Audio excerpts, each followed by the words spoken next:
Alright, so first things first, I want to point out, you probably figured by now that I'm wearing the same shirt I did last night when I was recording that video. Well, I'm following Andrew McMahon's logic of when did society decide that we have to change and wash a t-shirt after every single use? If it's not dirty, I'm gonna wear it. And yes, it's beside the point that I slept in it. Anyway, today I was gonna branch out a little bit. Excuse me. I wanted to read some E.E. Cummings because I've been meaning to. Then I'm gonna read something by Emily Dickinson because my sister was named after her. And then finally, I'm going to read something by my namesake, Lord Byron, the actual poet Lord Byron, who allegedly was mad, bad, and dangerous to know. I did read some of Dark Entries yesterday. I know I read one of Blush Puppy's poems. I think today might just be a poetry day. Let me go to L's.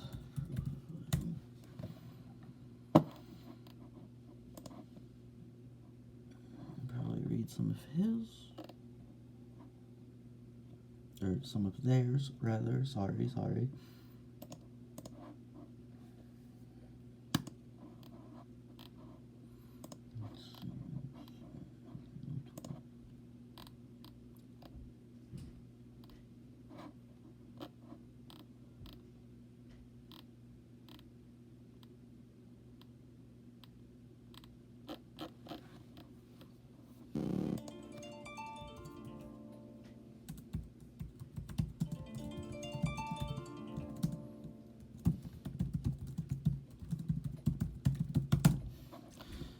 Also, today's video is brought to you by the sound of my dishwasher running in the background.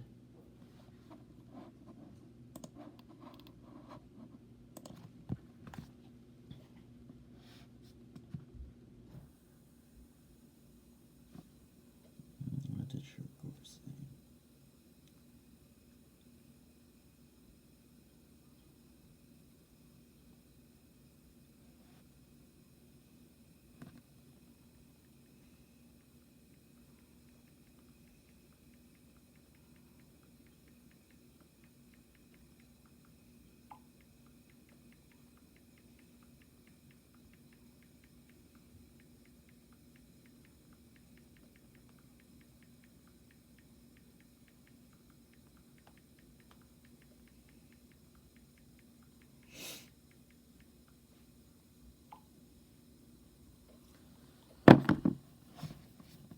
Okay, so let's follow that track.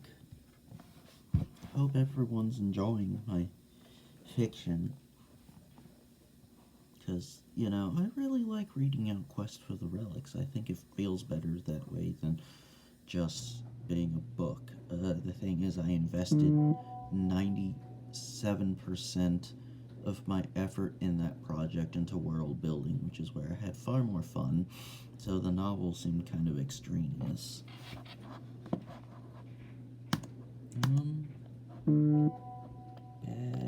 Let's go into this.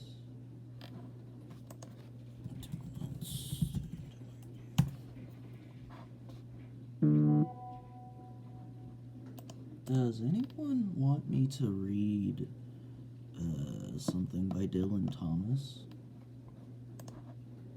Just asking.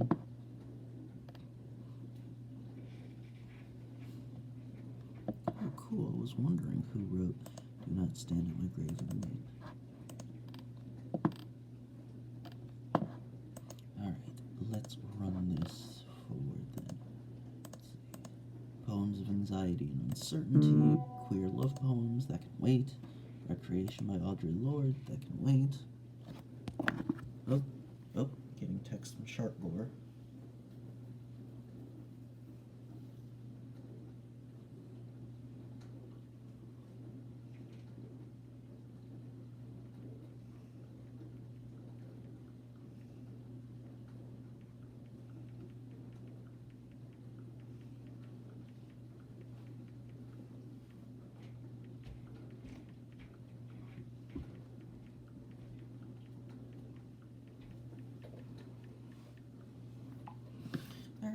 So, let me find E.E. Cummings real fast. Prometheus, Sherlock's Beauty. Where the frack? Oh, here it is. Too many tabs. Okay, so I Carry Your Heart With Me. I Carry It by E.E. Cummings.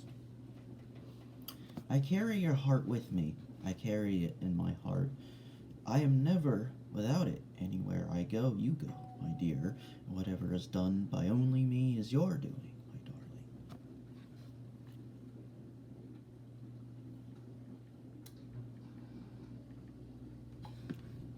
I fear no fate, for you are my fate, my sweet. I want no world, for beautiful you are, my world, my true, and you are whatever a moon has always meant and whatever a sun will always sing to you. Here's the deepest secret nobody knows. Here's the root of the root and the bud of the bud and the sky of the sky of a tree called life, which grows higher than soul can hope or mind can hide. And this is the wonder that's keeping the stars apart. I carry your heart. I carry it in my heart.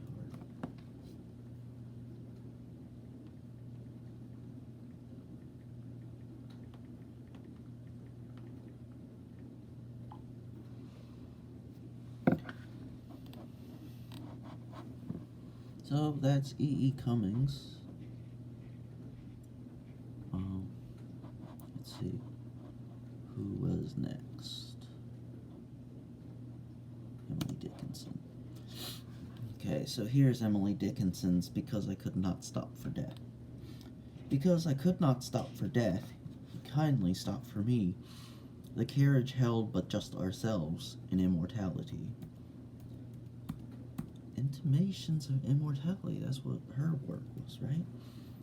We slowly drove, he knew no haste, and I had put away my labor and my leisure, too, for his civility. We passed the school where children strove at recess in the ring. We passed the fields of gazing grain. We passed the setting sun. Or rather, he passed us.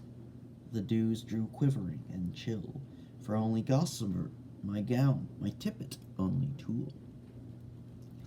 We paused before a house that seemed a swelling of the ground.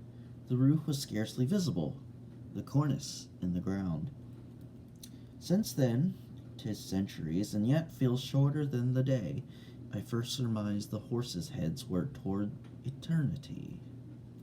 And I guess that's the end of the poem. I'll be right back.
Alright, I'm back on screen now. We're going to roll along, and actually, I've had the poem Do Not Stand at My Grave and Weep stuck in my head for, I don't know, maybe a week and a half, and I keep meaning to read it, so I guess today's as good a day as any.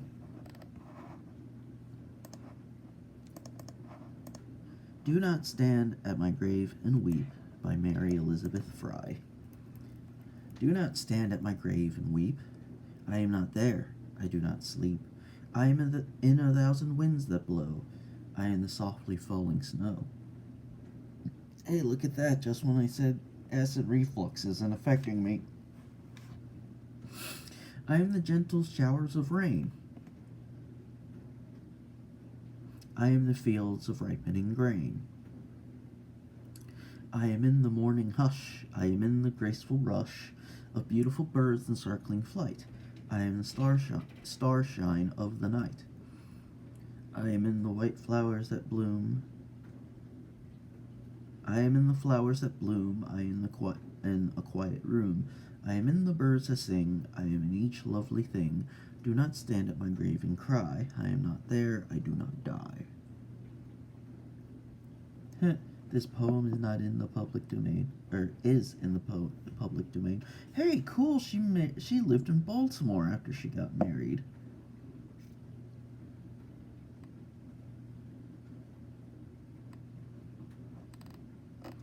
I didn't know that at all. Close this. Close that. Check on the old space, hey?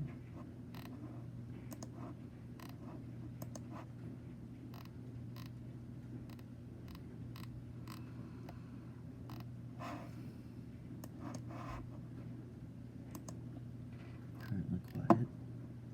New comment reply, but no new notifications.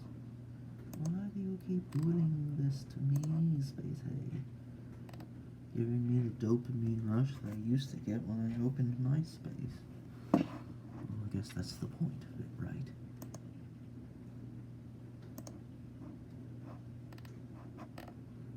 I think Audre Lorde and Geraldine Clarkson will wait for another day. In the meantime, let's see, add to reading list, yes. I'm going to remove The Fall of the House Usher.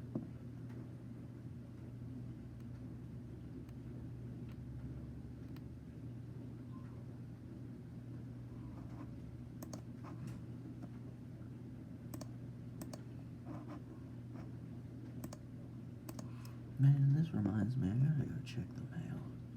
I don't know why that reminded me. Stream of consciousness, I guess. Let's save the queer love poems as well.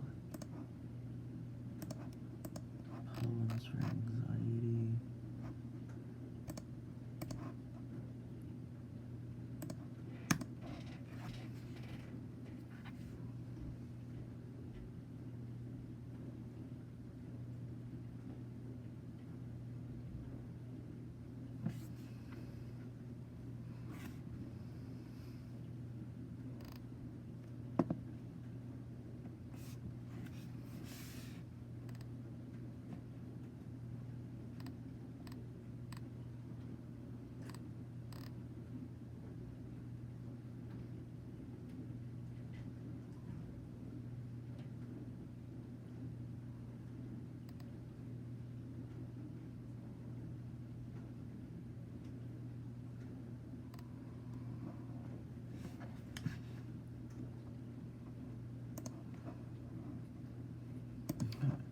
And now, for my namesake, George Gordon, aka Lord Byron.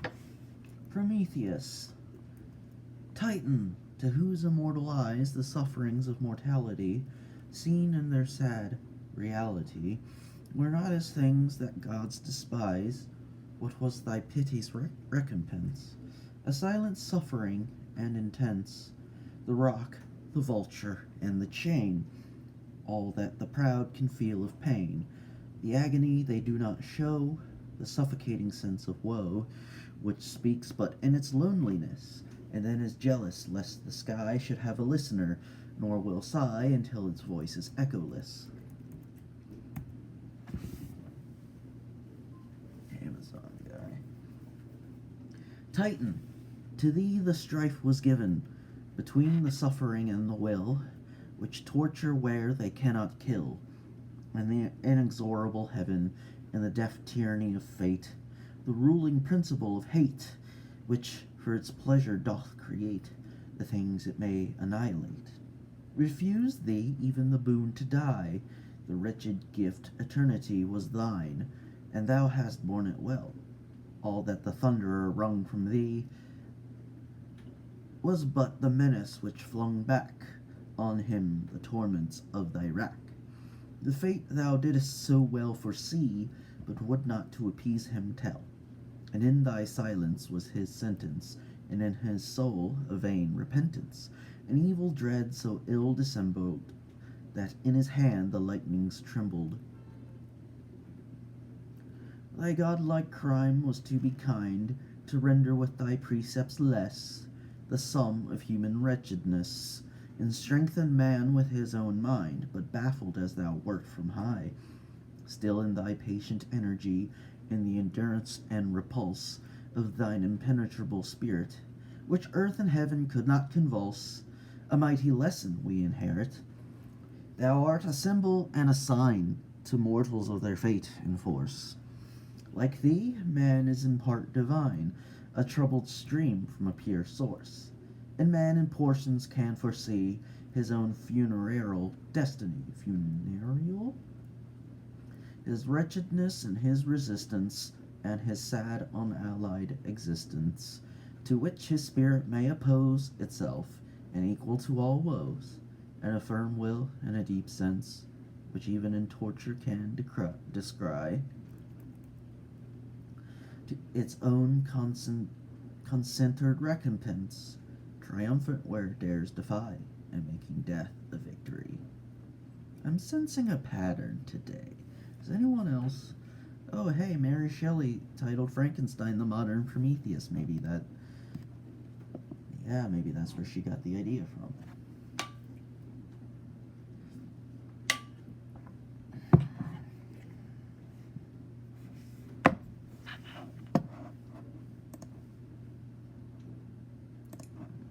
Poetry Foundation is a great resource, but I don't think I need the life story of each poet that I read. Okay, so here's another of Lord Byron's works. She walks in beauty. She walks in beauty like the night of cloudless climes and starry skies, and all that's best of dark and bright meet in her aspect and her eyes, thus mellowed to that tender light which heaven to gaudy day denies. One shade the more, one ray the less, have half impaired the nameless grace which waves in every raven tress, or softly lightens o'er her face, where thoughts serenely sweet express how pure, how dear their dwelling place. I'm cold now.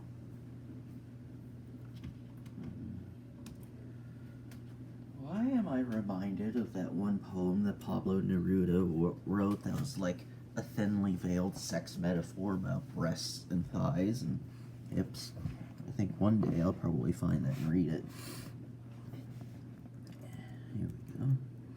And on that cheek and o'er that brow, so soft, so calm, yet eloquent, the smiles that win, the tints that glow, but tell of days and goodness spent, a mind at peace with all below, a heart whose love is innocent. He doesn't seem as psychotic as he was described, but, I mean, how true is it really that he domesticated a pet bear to be his bodyguard and collected, what was it, pubic hair in a jar? Maybe that was all exaggerated.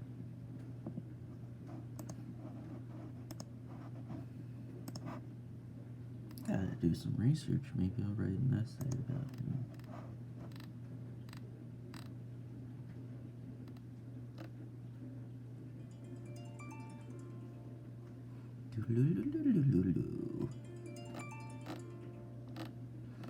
So I'm going to start reading Elliot's blog entries, but maybe in reverse.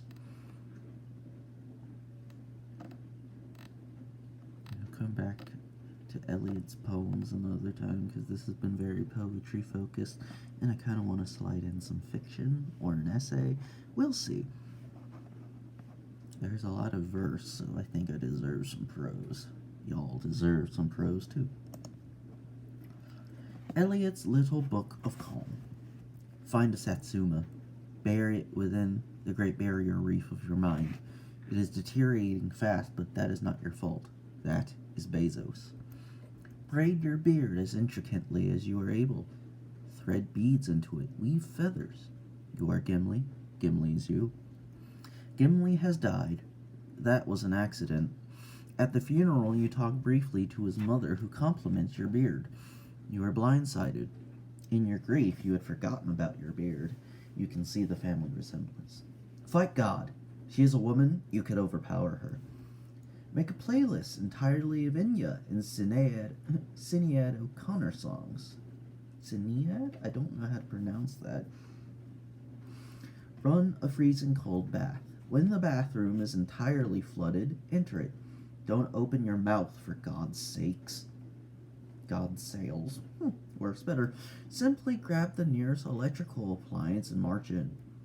The barrier reef is deteriorating. The satsuma is doing fine. Eat a segment of it. Footballers eat it. It delivers health. Roll the dice. You get a 2 and a 4. That means something, right? It means 6 shots of hard liquor. Everything means a thing. Get a tattoo of your favorite BoJack Horseman quote. You can't remember which is your favorite at the tattoo parlor, but they're staring at you with their undercuts and their facial piercings, and so you stammer, I'm a man, not a horse, and leave in tears without a tattoo, and stagger to the pub where you remember the quote, but you're wasted now. They'd never tattoo you. And type it into your phone, but you're so drunk it is indecipherable. Why is the fan running?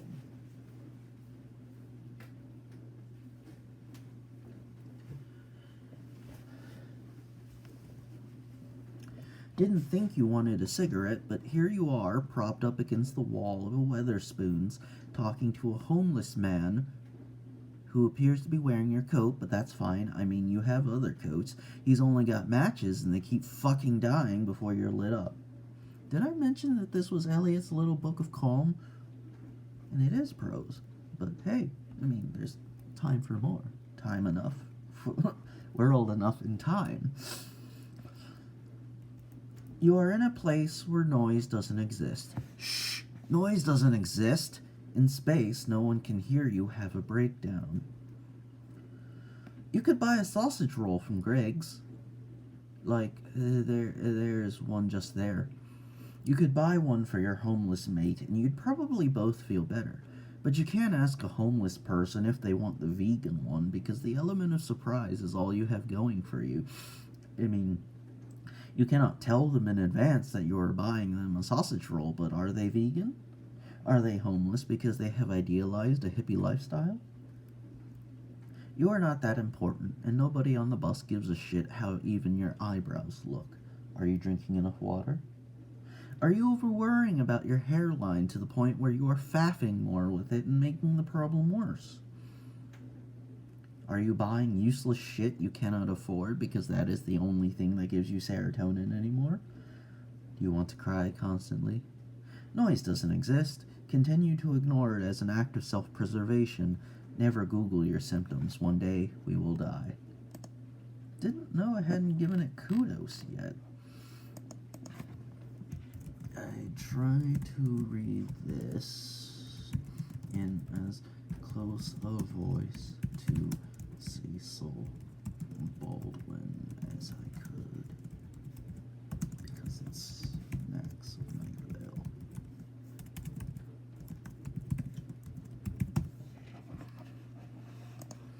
Did y'all know I actually did manage to write a Welcome to Nightvale fan fiction?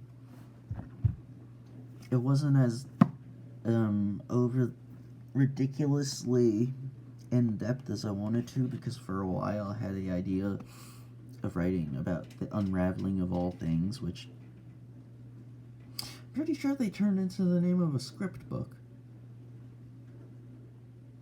I can't remember now what I called it. Maybe I can find it in my Google Docs. But it was written after the arc where Hiram McDaniels escaped his execution day, and I slid in the song "Me and Your Mama" as the weather report. You know, the one Childish Gambino song that I think is really overlooked. Let's see what my notifications are this time.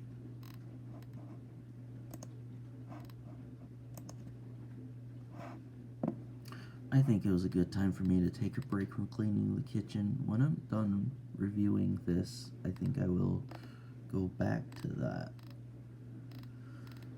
What did Lady Glamcat say in reply?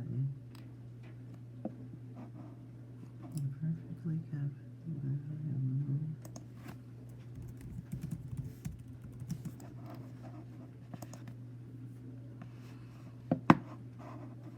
Now let us open my Google Drive.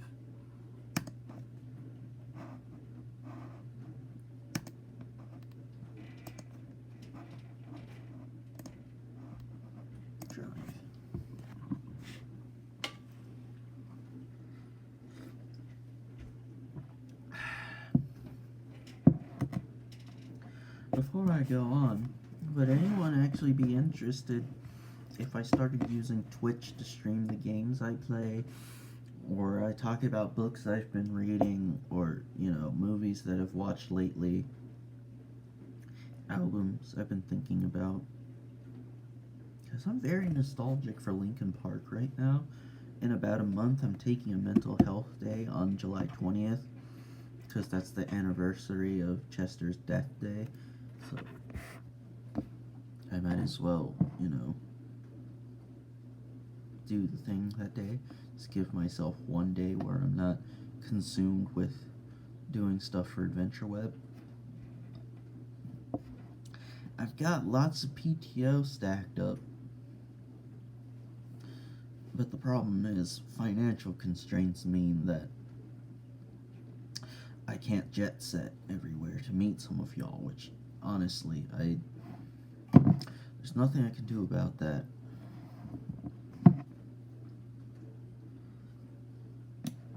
At least for right now.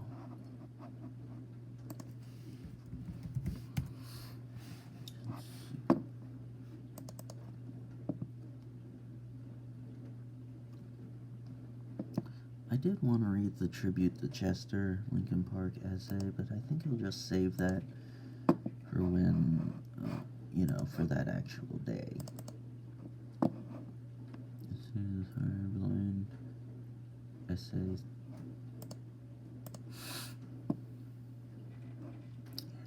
I'll just have to do it another time. That's some bullshit. Come on, Google Drive.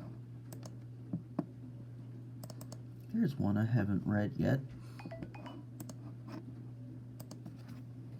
Sheltie.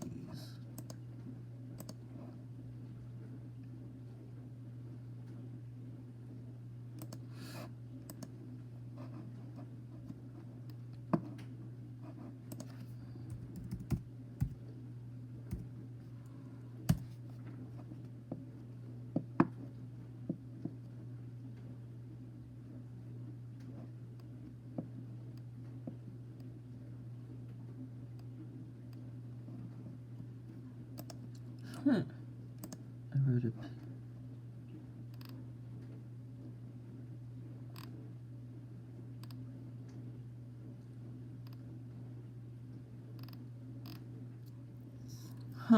I actually wrote a paper about writer's block from March 13th, 2011, which must have been my last semester at UMBC.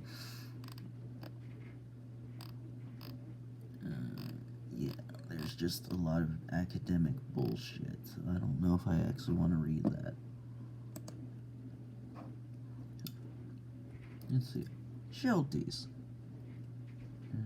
This might be my last piece for the day. We'll see. Let's see how I feel after I finish this. It's only 2 pages. How to be raised by a Sheltie, or the not very zen of having a dog-in-law. Congratulations! You've somehow managed to stumble into dog ownership. Didn't grow up with dogs? Doesn't matter. You are now no longer the master or mistress of your own food or time. First of all, understand that you do not own a Sheltie, it owns you. Second, you must also understand that you don't raise a Sheltie either, it raises you. Now that we're done with these deflated Soviet paradoxes, let's get on with it. This is how you raise a Sheltie. Number 1. Buy earplugs. Shelties are high-maintenance dogs, and they will sure as hell let you know about it. Time to go outside? Barking. Let me back in? Barking. Is it time for a snack? Barking. Perhaps they just want to go bark at the people who walk by, or maybe chase passing cars, or maybe they want to go yell at those damn squirrels to get out of their backyard, or maybe it's just time for rat patrol. Those sneaky rats, always trying to get in the house. Not on Sheltie's watch, no sir. I just wanted to add that this was inspired by and dedicated to Totoro, who was a Sheltie. He was a pain in the ass, but, you know, he was a good boy, and I miss him. Number 2, buy earplugs for everyone in your household. On that note, you might want to buy earplugs for every other person who lives in your house. Guests count too, although at first your Sheltie will not appreciate the presence of an interloper in its domain. Can I even format this? They may be a threat to Sheltie's humans, for one thing. How's a dog to know? Sheltie will bark late at night when everyone's trying to sleep, just because. That, or they will holler when your ringtone goes off too. For whatever reason, the song Carry On Wayward Son especially set him off. Number 3, realize that your Sheltie is smarter than you. Are you making food? Ding! They will somehow know it's ready before you do. Yes, I know the battery's in battery saving mode. Where's the fucking plug-a-doodle?